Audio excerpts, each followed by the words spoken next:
Hi guys, welcome back to our YouTube channel, The Project Productions. I'm Adrian Kim Fernandez, an architecture student. So, nagkaroon tayo ng, nagkaroon ng free time na yung gabi. So, nakalabas tayo ngayon. So, chill-chill tayo ngayon. And then, magkwentuhan lang siguro. Mag-share lang ako ng isa sa mga plans ko kasi sa YouTube channel natin is magkaroon to ng bukod sa mga personal na mga personal life ko,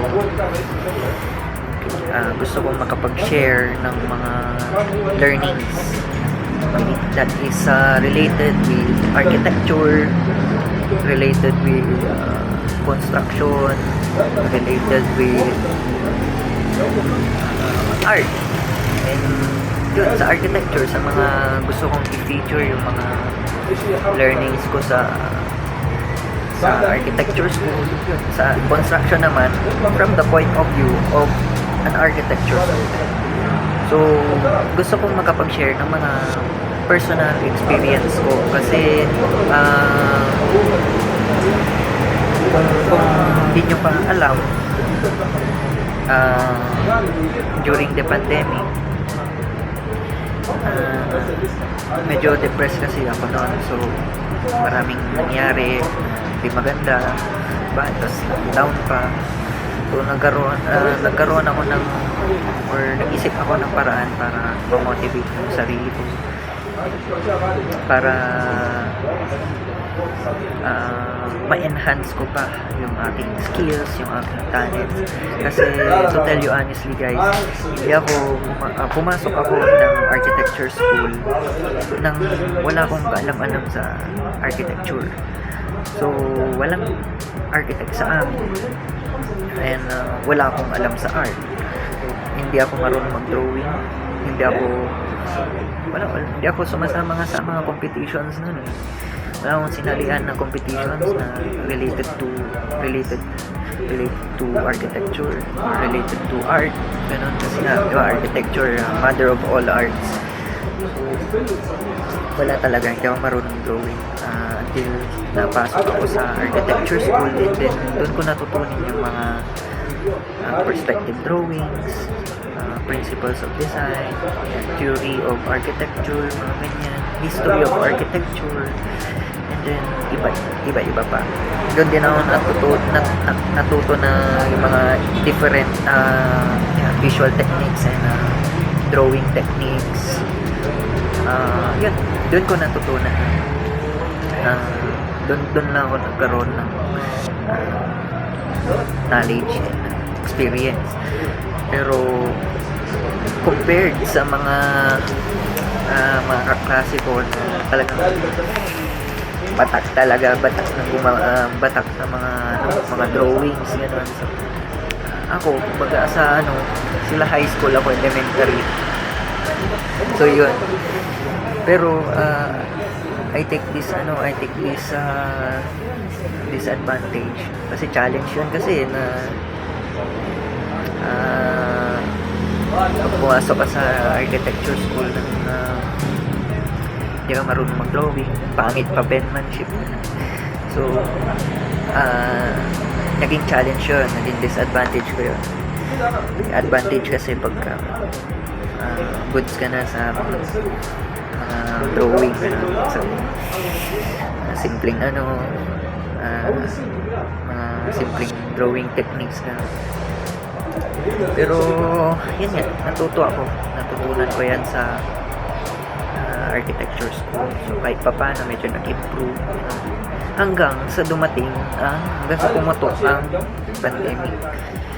So nawala na ako ng gana, nawala na ako ng na-depress ako. So gumawa ako ng paraan para ma-motivate ko din yung sarili ko, and then may tuloy ko yung kumbaga sa apoy nag-uumpisang baga. So gusto ko kasi parang ano kasi syempre during the pandemic kasi maraming nangyari kasi, di ba, yung lockdown. So time na yun kumuha lang ako ng mga ilang units, tapos umpisa ako ng nakaisip ako ng concept, ng idea na mag-fabricate. So, nag-umpisa ako mag-fabricate ng mga food carts hanggang sa nag-improve. Nag-fabricate tayo ng furniture, cabinet, ganyan, shelves. Hanggang sa nag-improve na naman.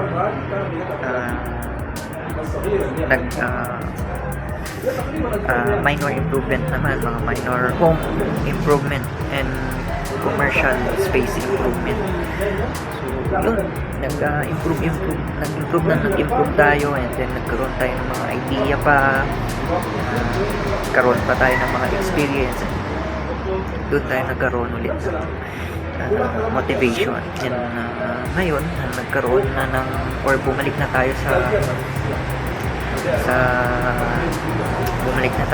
normal pa ba to? Parang abnormal na naman kasi puyat, gano'n.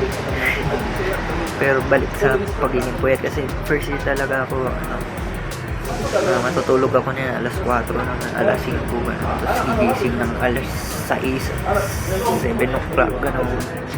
Bihis lang, tapos pasok na, gano'n. So yun yung first year ko, iyak na ako doon. Biruin mo, pasok ka sa architecture school, wala kang kaalam-alam sa art, wala kang kaalam-alam sa architecture, wala kang kaalam-alam sa drawing. Hindi ako talaga marunong mag-drawing. Hanggang sa natutunan ko nga sa nung pumasok ako sa architecture school. Since nagkaroon din tayo ng experience sa mga maliliit na mga projects, sa designing din ng mga maliliit na mga projects like mga food cart, gano'n, shelves, cabinet, mga furniture, and pati na rin sa mga repainting, gano'n, repainting ng bahay, gano'n, repainting or improvement ng commercial space, fabricating ng pag-fabricate ng mga furniture. So, nagkaroon naman tayo ng mga konting experience doon, so during the pandemic. So gusto ko lang is dito sa YouTube channel natin is magkaroon din ng, o makapag-share din ako ng mga personal experience ko with regards sa mga fabrication, sabihin natin sa construction, kasi syempre tayo ay lalo nung pandemic, nag-self-study tayo, and nag-research tayo, and then syempre kasi natuto rin tayo sa mga trabador. Nung inumpisahan ko kasi yun, hindi ako nagre-rely sa personal knowledge ko lang or mga natutunan ko lang sa school. So, nagtatanong ako, hinihingi ko yung opinion nila, hinihingi ko yung personal experience nila. Kasi sila, ilang years na sila eh. Kumbaga, meron na rin they're using the rule of thumb na rin. Ano yung mga nakasanayan nila, ano yung mga personal experience nila when pag nasa construction site sila, pag may boss sila na engineer, pag may boss sila na architect. So, hindi ako nag-rely sa kumbaga yung fabrication na yun na inumpisahan ko, hindi ko yun, hindi lang ako nag-rely sa personal knowledge ko lang. So, nag-seek ako ng information from them. Then, good thing naman is nag-guide din naman nila. I'm very thankful din sa mga workers na nagtrabaho para sa akin kasi natuto rin ako sa kanila. So, yun. Gusto ko makapag-share talaga ng mga siyempre, gusto ko rin makapag-share kasi naturuan nila ako. So, natutunan ko doon, gusto ko rin na i-share sa inyo. So, pero mga ano lang, from the point of view of a student, of an architecture student, kasi nag-aaral pa ako. So yun, so dito siguro sa YouTube natin, feel free to kung may makita kayo na or may i-suggest pa kayo or may i-advise kayo, feel free to comment down below. So, syempre, we are still on the stage of learning. Wala naman din walang hangganan yung learning hanggang sa tumanda ka naman. There is no end sa learning. Na-encourage din ako, na-motivate din ako sa mga napapanood ko, especially related sa mga construction, architecture. Gusto kong makapag-share, hindi lang sa personal experience actual. Gusto ko rin na i-feature dito yung mga architectural works ko sa school. So, gusto kong i-feature din yung mga planes, gano'n, and paano ang buhay ng isang artist student. Gusto kong i-feature yan dito sa project productions dito sa YouTube. And isa pa, yung sa page. So, since bumalik na nga tayo sa normal, yung Facebook page na inumpisan or create ko way back 2019, gusto kong i-transform yun. Kasi from mga projects na doon ko sinishare yung mga projects na namin or ko dati, doon ko sinishare lahat yung talent ko, yung skills ko, natapos kong project. So gusto ko naman na i-transform siya as a page that will serve as a learning material para sa mga naka-follow doon. Gustong mag-DIY, ganyan. May mga gusto rin magtanong sa mga bahay nila, kumari, anong magandang ganito, anong magandang kulay, anong magandang furniture para sa ganito. So, pwede kayo magtanong doon sa page ko. So, kasi nga, medyo nag-lie low na sa pagpa-fabricate, kasi nga bumalik na nga tayo dito bumalik na ang face-to-face classes. So basically, hindi na natin maharap yung pupunta ka sa site, pupunta ka sa kung saan man yung project, and then titignan mo yung mga trabaho. Wala na tayong time para sa ganun. So ngayon siguro ang gusto ko nang gawin is makapag-share ng mga personal experience, knowledge ko sa pag-design, pati na rin sa pagkikipag-usap sa client. Kasi hindi pare-pareho ang clients, pare-pareho ang mga customers. Pero most of them natuwa sila sa ginagawa ko, kasi nagugulat sila na kausap nila isang estudyante. Gusto ko talaga na gawin sa page na to, ay sa YouTube channel na to, is makapag-share ng mga personal experience and knowledge regarding sa architecture, regarding sa construction na rin. So ano yung mga nalalaman ko, mga common na kasi ako rin nag-umpisa rin ako ng zero knowledge, limited knowledge and zero experience sa mga fabrication, design, pag-drawing, lahat. Sa related sa architecture, related sa construction. Zero experience talaga ako. Wala naman kami construction firm or ano. So, yun lahat ng yun inumpisan as a student. So, yun isa sa mga pinaka-proud ko sa sarili ko. Dahil kahit paano, nag-serve siya as motivation sa akin. So, yung page ko pala is FDC Development. Pwede nyo i-search sa Facebook. Ulitin ko, FDC Development. So, dyan ko share lahat ng mga yung talent ko, skills ko sa mga So,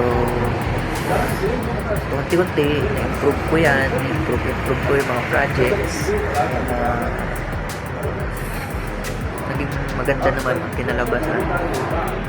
I think mga 20 years old data isang ko yan.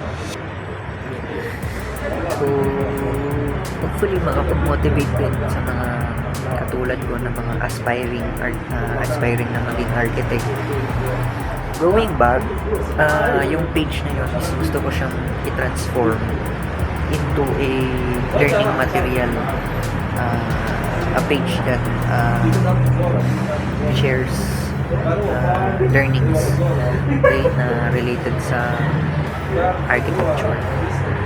So, ganun din dito sa YouTube channel. So, hindi lang siya pang personal vlog, hindi lang siya pang kasi diba lalagay ko sa mga ina-upload ko dito sa YouTube na this video incorporates the life and works of Adrian Kim Fernandez.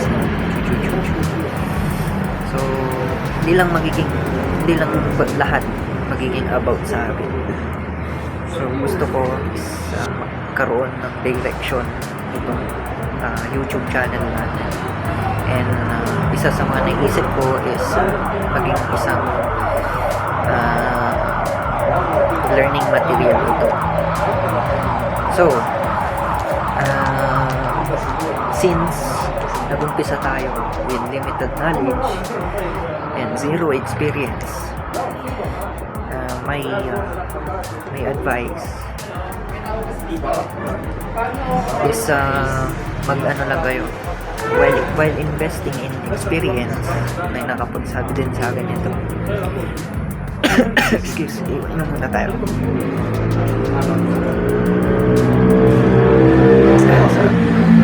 While investing in experience, try mo rin na mag-invest sa knowledge. Try mo mag-invest sa yung mag-research ka, magtanong ka, lahat ng mga reference, okay, mga brochures, yung mga ano ba yung mga nakikita mo sa mga hardware, yung mga mas may brand pa nung pintura, gano'n. Mga ka lang mga brochure, mga magazine, furniture magazine, home furnishing magazines. Isa sa mga gusto ko na mag-invest kayo sa mga ganitong libro. So, nag-work ako nag-umpisa ako or isa sa mga in-invest ko, hindi lang mga tools. Okay?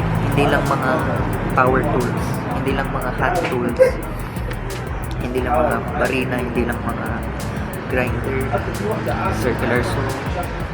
Pinaka-importante ito. Simplified Construction Estimate by Max Fajardo. So, ito yung naging guide ko. Isa sa naging guide ko sa pag-estimate. Pag may mga nag-inquire kasi mostly naman dyan sa mga although okay lang kasi at least nagkakaroon tayo ng interaction na natututo tayo how to communicate sa mga potential na customers or potential clients para pagdating ng araw marunong ka na talaga, alam mo na explain mo, alam mo na paano sasagutin. So ito, isa to sa mga libro na in-invest ko. Dito ako natutong mag-estimate. Akala ko naman basta titignan mo lang. Alam nyo ba nung nag-umpisa ako, si Papa, abono yun. Abono parties yun. Nag-umpisa ako. So lagi, hindi naman lagi, pero marami rin ako projects na abono si Papa ko. Hanggang sa natuto ako na paano lagyan ng ganito, ganyan. Lagyan ng laman yung overhead, contingencies. Mas marami yan. I-share ko sa inyo. Ano ba yung OCM? Okay. Overhead, contingencies, miscellaneous. Ano ba yung OCM? So yun, i-share ko yan sa mga susunod na video. Kasi dati, ang alam ko, materials, labor equals to cost. Okay, materials plus labor equals to cost. Masaya na akong kumita ng 500 pesos, 3,000 pesos. Mga kasi nag-i-imagine kayo din. So 500 pesos, masaya na ako. Ganun ako mag-estimate dati. Hindi ko alam na meron pala yung mga OC. Meron pala yung tinatawag na overhead, contingencies, at miscellaneous. May gasolina nga, hindi ko dinadagdag yun sa estimate. Iba naman, yung mga client na nakakausap ko na tatanong lang sila, idea, magkano kaya yung so, sasagutin ko sila. Ito, ganun lang naitulong sa akin itong librong ito. Simplified Construction Estimate. So, nandito yung mga how to estimate yung mga CHP, yung mga ilang galon ng pinturang kailangan. Nandito lahat. So, may isa pa akong libro na binili nung time na nagkaroon ako ng mga projects. So, ito yung Estimating Bill of Materials by Vicente A. Tagayon. So, ito yun.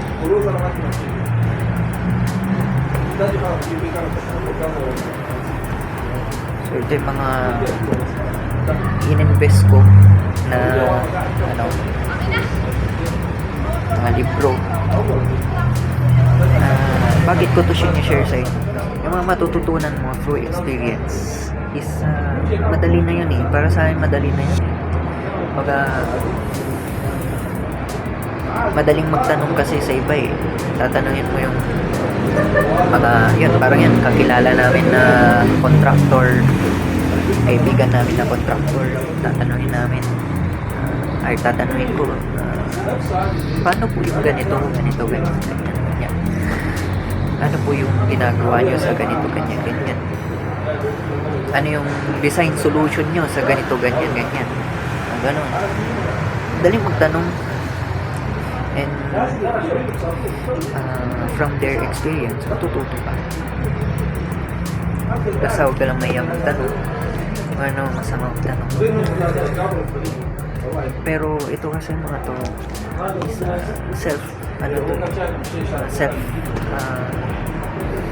learnings to mga to na alam mo yan, yung parang ikaw talaga yung nagsisik ng information na from a reference na sabihin nating standard or parang yan, National Building Code. Yun na, yun isa pang hinahanap ko na may libro sana ng National Building Code or i-try ko siyang sunod ko siyang i-download siguro sa or install ay download sa sa cellphone or instructor namin. Siya 10 top 8 ata siya eh. 10 times niya daw na 10 times daw niyang binasa yung top 8 ata, top 5 sa siya, notcher siya. 10 times niya daw ata na binasa, 15 times or 20 times niyang binasa yung National Building Code. So well, having our lecture, sabi ng instructor namin, so kwento sa amin yun, aba, kung binasa ko lang pala yung National Building Code, baka top 5 din ako sa akin. So yun yung sinasabi ko na while investing in experience, you invest in knowledge, you invest in learnings, and mas maganda yung libro. Madali na yan eh, makabili ka ng mga gamit, madaling makabili ng mga circulars. Biguin mo. Sa totoo lang nag-umpisa ako ng fabrication, wala talaga akong gamit. Yung lang ayusin na, wala talagang gamit. Wala akong may lagari, purol naman.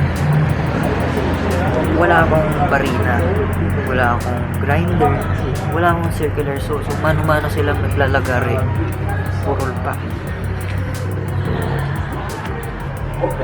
Nagpakatotoo lang ako sa mga nakausap ko at nagtiwala naman din sila sa akin. Nagtiwala, hindi nagpaloko. Nagtiwala naman sila sa akin. Very thankful ako sa kanila kasi yung mga naging kliyente ko, naging kaibigan ko pa, naging ate ko, naging kuya ko. Yun yung pinakamaganda na nangyari sa akin. Hindi ko lang sila kasi trinit as client.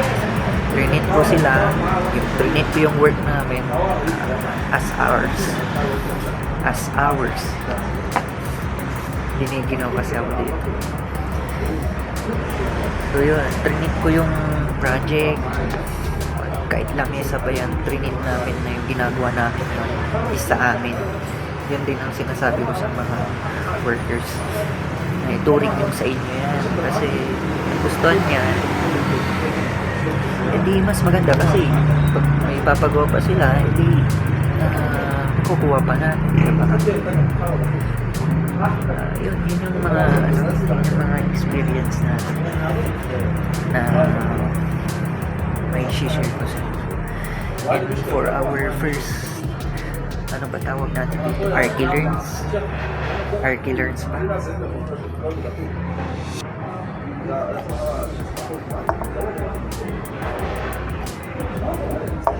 So sa unang Archilearns natin yan, wala ako nakikita. So sa unang Archilearns natin, Archilearns na ba tatawagin natin? So mag-iisip pa ako. So importante na i-share ko sa inyo na mag-invest kayo sa libro, mag-invest kayo sa knowledge, both pag nag-aaral kayo at both na pag nag-work kayo, both yan na will take time. Okay? It will take time talaga. Mag-aaral ka, it will take time for you to learn the important information, important na dapat malaman. Pero ganun din sa experience eh. Pero mas maganda i-invest ka sa experience, nag-i-invest ka rin sa knowledge. Nag-invest ka sa libro, nag-invest ka sa mga research. So marami tayong i-share dito sa Archilearns. I-share ko sa inyo yung mga different materials, mga experience ko sa mga yan. Sabihin natin, for example, yung pintura. Yan. Sige, napakaselan din. Magpintura, syempre, finishing na yan. So, ano yung experience ko dyan? Ano yung mga pintura na para sa bakal, kahoy, concrete. Marami pa tayong i-share. Pintura pa lang yan. For now, I'll be sharing you my personal my advice and my personal experience sa nung nag-uumpisa pa lang ako. At nung nag-uumpisa akong nung nag-uumpisa akong mag-fabricate and nung nag-uumpisa akong pumasok sa architecture school. So, yun yung topic natin. And then yung isa pa wala yung sa page FDC development. Ita-transform ko siya to a page that shares learnings.